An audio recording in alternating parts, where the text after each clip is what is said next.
नमस्कार दोस्तों, मैं डॉक्टर विजय कुमार आप सभी का स्वागत करता हूं। आज के इस लेक्चर में आज के लेक्चर का टॉपिक है रिग्रेशन लाइंस।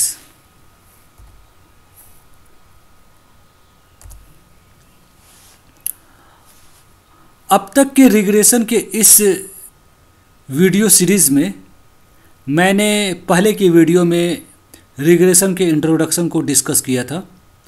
आज के इस वीडियो में रिग्रेशन लाइन को डिस्कस करूंगा और आने वाले कुछ वीडियोस में regression coefficient, use of regression, correlation और रिग्रेशन के बीच में कंपैरिजन, और लास्ट की वीडियो में रिग्रेशन कंसेप्ट के बेसिस पर इस कंसेप्ट से रिलेटेड कुछ सॉल्व्ड एग्जाम्पल को आपके सामने सॉल्व करने की कोशिश करूंगा। तो दोस्तों देखते हैं रिग्रेशन इक्वेशन और रिग्रेशन लाइन क्या होते हैं।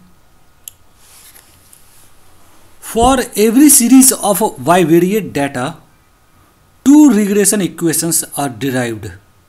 For example, regression equation of x on y that uses to draw the regression line of x on y and the regression equation of y on x that is used to draw the regression line of y on x।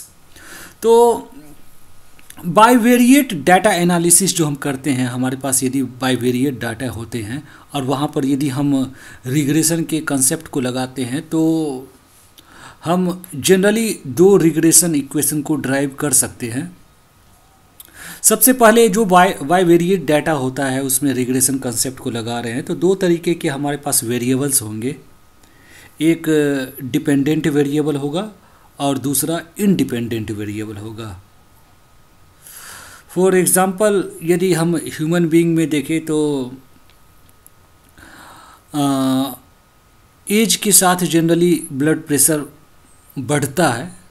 Human being में यह एक natural phenomena है कि जैसे जैसे as बढ़ता जाएगा वैसे वैसे ब्लड प्रेशर भी बढ़ता जाता है। एक नॉर्मली यह 120/80 होता है। 120 का सिस्टोलिक प्रेशर होता है, लेकिन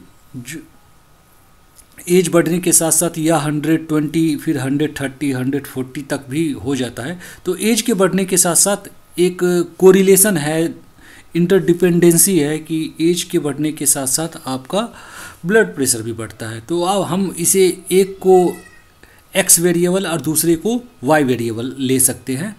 एज को हम एक्स वेरिएबल मान सकते हैं और ब्लड प्रेशर को वाई वेरिएबल मान सकते हैं।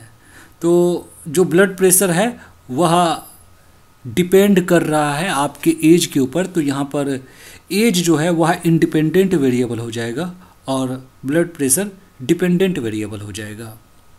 तो हमारे पास दो रिग्रेशन इक्वेशंस बनेंगे।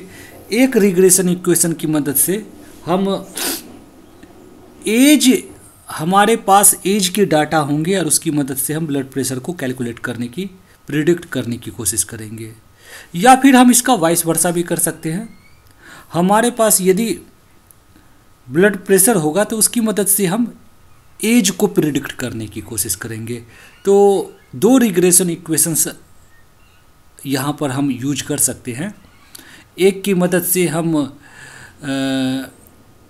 एक्स को प्रिडिक्ट करेंगे ऑन वाई और दूसरे में हम वाई को प्रिडिक्ट करेंगे ऑन एक्स। तो जब भी दो वेरिएबल होगा तो हम एक वेरिएबल को दूसरे की मदद से हम प्रिडिक्ट करने की कोशिश करेंगे और उसका वाइस वर्सा भी हो सकता है। तो इस तरीके से हमारे पास दो रिग्रेशन इक्वेशंस होंगे और उस रिग्रेशन इक्वेशन के करस्पॉन्डिंग हमारे पास एक रिग्रेशन लाइन भी आएगा। एक्स ऑन वाई का एक रिग्रेशन लाइन आएगा और वाई ऑन एक्स का रिग्रेशन लाइन आएगा। अब देखते हैं रिग्रेशन लाइन क्या है। Using the two regression equations, two regression lines, one X on Y and another Y on X can be drawn. तो यह ऑलरेडी मैंने डिस्कस कर दिया है कि दो रिग्रेशन इक्वेशंस होंगे। डिपेंडेंट और इंडिपेंडेंट वेरिएबल को हम दो तरीके से उसके रिलेशन को फंक्शनल रिलेशन को स्टडी करते हुए एक बार x ऑन y और दूसरी बार y ऑन x, इस तरीके से हम दो रिग्रेशन इक्वेशंस को यूज कर सकते हैं और दोनों के करस्पॉन्डिंग एक रिग्रेशन लाइन बनेगा।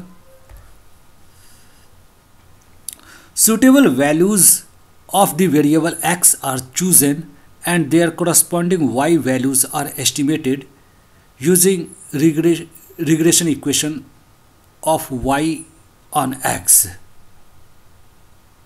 The chosen x values and their estimated y values are plotted to draw the regression line of y on x. तो यहाँ पर हमारे पास x की वैल्यू जो है हमें मालूम है। x यदि एज है तो एज हमारे पास है, अवेलेबल है। यह एज से रिलेटेड इन्फॉर्मेशन हमारे पास अवेलेबल है। डिफरेंट इंडिविजुअल्स या डिफरेंट एनिमल्स के एज का इन्फॉर्मेशन हमारे पास है। ब्लड प्रेशर का इन्फॉर्मेशन हमारे पास नहीं है। तो हम regression equation y on x, y कहने का तात्पर्य है ब्लड प्रेशर ऑन x, हम इस रिग्रेशन इक्वेशन की मदद से हम y को प्रिडिक्ट करने की कोशिश करेंगे। हमने x वैल्यू को चूज़ किया है। हमारे पास बहुत सारे एनिमल्स हैं, उसमें से हमने कुछ एनिमल्स के x वैल्यू को लेकर y वैल्यू को, ब्लड प्रेशर को हमने प्रिडिक्ट किया है। अब हमारे पास पॉपुलेशन में कई इंडिविजुअल्स हैं। हमारे पास प्रिडिक्शन के बाद सबके x वैल्यू भी आ गए और y वैल्यू भी आ गए। और यह हमने प्रिडिक्शन कैसे की है, यह एक रिग्रेशन इक्वेशन, एक सिंपल सा रिग्रेशन इक्वेशन भी हमने यहाँ दिखा रखा है। y = a + bx। हमारे पास यहाँ पर x जो है वह इंडिपेंडेंट वेरिएबल है, एज मान सकते हैं, और जो b है वह स्लोप ऑफ द लाइन है। स्लोप ऑफ द लाइन या फिर रिग्रेशन कॉफिशिएंट भी हम कह सकते हैं। यह b है। रिग्रेशन कंसेप्ट की मदद से हम b को कैलकुलेट कर सकते हैं। यह एक पैरामीटर है। और a जो है वह इंटरसेप्ट है। इसे भी हम रिग्रेशन कंसेप्ट की मदद से हम इसे एस्टिमेट करते हैं। और यहाँ पर जब हमें इस इक्वेशन में x तो ऑलरेडी हमारे पास है, b हम एस्टिमेट करते हैं, a की भी वैल्यू हम एस्टिमेट करते हैं। जब ये सारे वैल्यूज़ हमारे पास आ जाते हैं तो हम हर एक x के करस्पॉन्डिंग उसकी y की वैल्यू को, ब्लड प्रेशर की, यहाँ पर एग्जांपल हम ब्लड प्रेशर लेकर चल रहे हैं, यदि हमारे पास एज का इंफॉर्मेशन होगा तो हम उसके ब्लड प्रेशर के वैल्यू को कैलकुलेट कर सकते हैं। तो इस तरीके से हमने y की वैल्यू को निकाल लिया x की वैल्यू की मदद से। इसका हम वाइस वर्सा भी कर सकते हैं। यदि हमारे पास x की वैल्यू है, यदि हमारे पास y का वैल्यू है, ब्लड प्रेशर का वैल्यू है, तो हम इसी तरीके से एक इक्वेशन बनाएंगे। वहाँ पर भी एक रिग्रेशन कॉफिशिएंट होगा जिसकी वैल्यू अलग होगा, a का वैल्यू वहाँ पर कुछ अलग होगा, और वहाँ उस कंडीशन में हम x की वैल्यू को प्रिडिक्ट करेंगे y की वैल्यू की मदद से। तो हम एज को प्रिडिक्ट करने की कोशिश करेंगे ब्लड प्रेशर की वैल्यू की मदद से।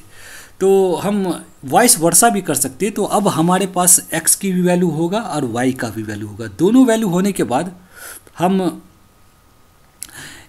एक डायग्राम प्लॉट कर सकते हैं, रिग्रेशन लाइन हम बना सकते हैं। वो किस तरीके से बनाएंगे, ग्राफ के अंदर दो एक्सिस हम लेंगे, एक x axis, y axis. x variable को x एक्सिस पर रखेंगे, y वेरिएबल को y एक्सिस पर रखेंगे, और यहाँ पर हम कोशिश यह करेंगे कि हर एक इंडिविजुअल में, पॉपुलेशन में हर एक इंडिविजुअल का कुछ x वैल्यू होगा, कुछ y वैल्यू होगा, कुछ ना कुछ तो उसका एज भी होगा, और कुछ ना कुछ उसका ब्लड प्रेशर के रिगार्डिंग भी हमारे पास वैल्यू होगा। इन दोनों वैल्यू को यूज करते हुए ग्राफ पेपर पर हमें एक पॉइंट मिलेगा। और वो पॉइंट कैसे मिलेगा, तो मान ले कि x पर जो वैल्यू है वह जो एज है, यदि x एज है तो x मान ले कि 15 है, 15 ईयर है, और उसके कॉरस्पॉन्डिंग जो ब्लड प्रेशर है वो मान ले कि 125 है। तो 15 और 125 इन दोनों वैल्यू को x और y पर रखते हुए हम ग्राफ पेपर में इन दोनों एक्सिस के बीच में देखेंगे कि 15 को ऊपर आगे बढ़ाएंगे और y को भी फिर आगे बढ़ाएंगे और देखेंगे इन दोनों पॉइंट को एक्स्ट्रापोलेट करने के बाद वह किस पॉइंट पर यह दोनों लाइन एक दूसरे को इंटरसेक्ट करती है। वहाँ जहाँ पर इंटरसेक्ट करेगी वह पॉइंट उस इंडिविजुअल के करस्पॉन्डिंग इन दोनों वेरिएबल के रिगार्डिंग वह एक पॉइंट बन जाएगा। अब हमारे पास पॉपुलेशन में जितने भी इंडिविजुअल्स हैं, पॉपुलेशन में हर एक इंडिविजुअल के करस्पॉन्डिंग हमारा एक पॉइंट मिलेगा और इन सारे पॉइंट को जब हम मिला देंगे तो वो जो लाइन बनेगा वह regression line y on x बनेगा।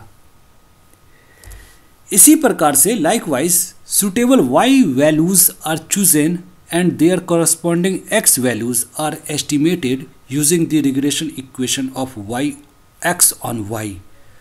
The chosen y values and their estimated x values are plotted to draw the regression line x on y. तो अभी तक जो हमने एक्सरसाइज किया था उसको जस्ट वाइस वर्सा में हम कर देंगे। यहाँ पर हमारे फिर से एक नया इक्वेशन बनेगा।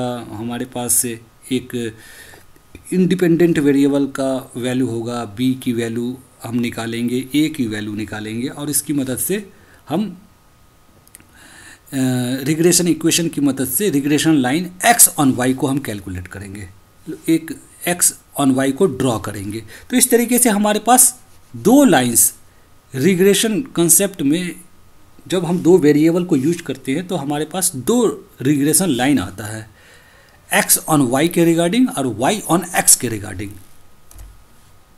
अब यहाँ पर इन लाइंस जो डिफरेंट रिग्रेशन लाइंस बन गए हैं ये कुछ प्रॉपर्टीज शो करते हैं, उसके बारे में हम देखेंगे। जो फर्स्ट प्रॉपर्टी है वह है if the correlation between the to given variables is perfectly positive, जो कि फिगर 1 में दिखाया गया है। यदि परफेक्टली पॉजिटिव होगा कोरिलेशन तो रिग्रेशन लाइन किस तरीके के आएंगे। यहाँ पर r इक्वल टू +1 है, परफेक्टली पॉजिटिव है, और परफेक्टली निगेटिव। अब परफेक्टली निगेटिव को फिगर 2 में दिखाया गया है, यहाँ पर r इक्वल टू -1 है। The two regression lines will coincide और super impose with each other. इस कंडीशन में जब कोरिलेशन परफेक्ट पॉजिटिव हो या कोरिलेशन परफेक्ट निगेटिव हो तो उस कंडीशन में जो दो रिग्रेशन लाइन बनते हैं x ऑन y और y ऑन x, यह दोनों कोइंसाइड करते हैं, सुपर इम्पोज करते हैं एक दूसरे के ऊपर। That is there will be only one regression line representing both x on y and y on x। तो इस केस में जो दो रिग्रेशन लाइन होते हैं वो एक दूसरे को कोइंसाइड करते हैं, सुपर इम्पोज करते हैं, इस वजह से हमें एक ही रिग्रेशन लाइन दिखता है। और यह कंडीशन तब आता है जब जो कोरिलेशन है वह परफेक्टली पॉजिटिव हो या परफेक्टली निगेटिव हो, कोरिलेशन कोएफिशिएंट +1 हो या -1 हो, और इसे फिगर 1 में और फिगर 2 में दिखाया गया है।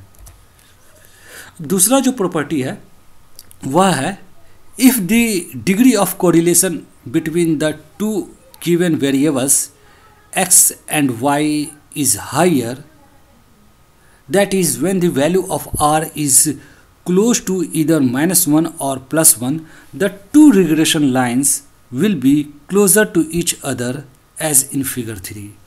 अब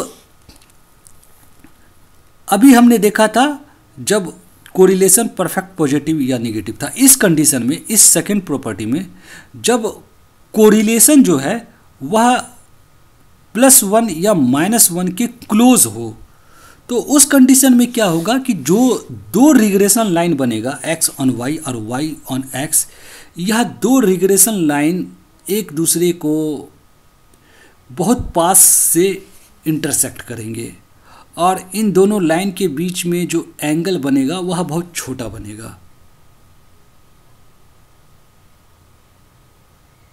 ये दोनों लाइन एक दूसरे के बिल्कुल पास होंगे, बिल्कुल सुपर इम्पोज तो नहीं करेंगे लेकिन यह दोनों लाइन बिल्कुल पास से जाएंगे और इन दोनों लाइन के कटने के बाद जो एंगल बनेगा वह काफ़ी स्मॉल एंगल होगा। तो यदि स्मॉल एंगल हो दोनों रिग्रेशन लाइन के बीच में तो हम कह सकते हैं कि कोरिलेशन जो है वह हाई कोरिलेशन है, परफेक्ट नहीं है लेकिन हाई कोरिलेशन है। यह निगेटिव भी हो सकता है, पॉजिटिव भी हो सकता है। On the other hand, if the correlation between the two variable is low, that is when r is close to 0, the regression lines will be farther apart as in figure 4। जैसा कि figure 4 में दिखाया गया है, यदि correlation कम है दो variable के बीच में, x और y वेरिएबल के बीच में यदि कोरिलेशन कम है, तो उस कंडीशन में जो दो रिग्रेशन लाइंस बनेंगे y ऑन x और x ऑन y, ये दोनों लाइन जो एक दूसरे को काटेंगे तो एंगल जो बनेगा वह लार्ज एंगल बनेगा, 60 डिग्री का बन सकता है, 65-70 डिग्री का, इस तरीके के जो एंगल बनेंगे तो हम ये समझ जाएंगे। यदि दोनों लाइन एक दूसरे के बिल्कुल पास नहीं है, काटने के बाद एक दूसरे से दूर जा रहे हैं काफ़ी, तो हम कह सकते हैं कि जो कोरिलेशन है वह बहुत स्ट्रॉन्ग नहीं है, वीक कोरिलेशन है, 0 के आसपास है। निगेटिव भी हो सकता है, पॉजिटिव भी हो सकता है, 0.2 हो सकता है, 0.1 हो सकता है, 0.05 हो सकता है, तो इस तरीके के कोरिलेशंस हैं। Thus, the angle between the two regression lines is an indication of the closeness or farness between the two variables। तो यहाँ पर हम इस डायग्राम को देखकर यह बता सकते हैं कि जो दो ट्रेट हैं, दो वेरिएबल हैं, वह आपस में कितना ज़्यादा कोरिलेटेड है। यदि ये दोनों रिग्रेशन लाइन एक दूसरे को बिल्कुल पास से काट रहे हैं, एंगल छोटा बन रहा है, तो हम कह सकते हैं कि ये दोनों ट्रेट आपस में काफ़ी स्ट्रांगली कोरिलेटेड है। यदि ये दोनों लाइन जो है एक दूसरे को इंटरसेक्ट करने के बाद काफ़ी लार्ज एंगल बना रहे हैं, तो हम कह सकते हैं कि ये दोनों ट्रेट डिफरेंट टाइप के ट्रेट है, बहुत वीक कोरिलेशन है इन दोनों के बीच में। व्हेन, जो थर्ड प्रॉपर्टी है वह है when there is no correlation between the two variables, that is when r equal to 0, the two regression lines intersect each other at right angles as shown in figure 5। अब हमने शुरुआत में देखा जब दोनों ट्रेट के बीच में कोरिलेशन परफेक्ट पॉजिटिव या नेगेटिव था, फिर हमने देखा दोनों ट्रेट के बीच में हाई कोरिलेशन था, फिर हमने देखा दोनों ट्रेट के बीच में लो कोरिलेशन था। तो यह जब परफेक्ट पॉजिटिव था तो दोनों लाइन एक दूसरे के ऊपर सुपर इम्पोज कर रहे थे। इसके बाद जब स्ट्रॉन्ग कोरिलेशन था तो एक दूसरे को इंटरसेक्ट कर रहे थे, बहुत पास से जा रहे थे, एंगल छोटा बन रहा था। कोरिलेशन थोड़ा लो हुआ तो ये एक दूसरे को इंटरसेक्ट करने के बाद दूर जा रहे थे और इनका एंगल थोड़ा ज़्यादा बड़ा बन रहा था।